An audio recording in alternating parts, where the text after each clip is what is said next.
G'day, it's Dave Lassam here.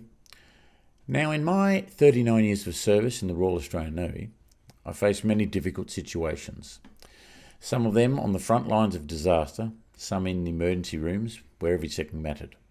I've been in high-stress scenarios, from evacuating civilians after the Bali bombings to leading medical teams into regions devastated by natural disasters. But the fight I want to talk about today wasn't out there in the world. It was inside me. A silent battle that I never saw coming until I did. Prostate cancer. I still remember the day I got the diagnosis. I'd been feeling off, tired more than usual. Something didn't sit right. But like a lot of blokes, especially us older military types, I brushed it off. She'll be right, I thought. Eventually, during my annual medical, I got checked. And there it was, prostate cancer. Now you'd think after all the traumatic injuries, cardiac arrests and field deployments I dealt with, I'd be able to handle anything. But when the doctor said those words, I felt exposed, vulnerable, like I'd been ambushed. The big C was out to get me. It wasn't just a health scare. It shook my sense of control. And control is something we're trained to hang on to, no matter what. Once the dust settled, I did what any good medic or sailor would do. I made a plan. I followed the treatment. I asked the questions. I read the pamphlets. I listened to the doctors. But mate, the hardest part wasn't the treatment. It was what it did to my mind. I had flashbacks to other battles, other losses, times when I wasn't the one being looked after. It stirred up memories I thought I'd buried, memories tied to PTSD, to the loss of mates, to moments I never really talked about. And that's when I realised this wasn't just about fighting cancer. This was about confronting everything I hadn't fully faced. You see, in the military, silence is sometimes a survival tool. We learn to just crack on, to press forward, push through, and deal with things later. But when you're dealing with cancer, silence can be deadly. That's why I decided to talk about it. Not just for me, but for every veteran out there who's suffering in silence. Whether it's PTSD, cancer, chronic pain, or just the quiet weight of too many memories, silence doesn't help. Talking does. Connection does.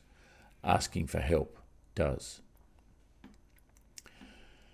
Now let me tell you, treatment wasn't easy. Some days I could barely move. Some days I felt like my body wasn't mine anymore. But I kept showing up. I did what I'd told countless patients to do, one step at a time. Even if it was just walking to the letterbox, I made it my mission for the day. And every time I felt like giving up, I thought of my shipmates. I thought of the resilience we built in uniform, the never say die attitude that carried us through rough seas and hostile terrain. And I leaned on that. I leaned on my family, my dog showing mates, my Navy brothers and sisters. And I started to realise survival doesn't mean pretending you're fine. It means accepting help when you need it. It means letting people in. To every man listening, especially my fellow veterans, don't wait. Get checked.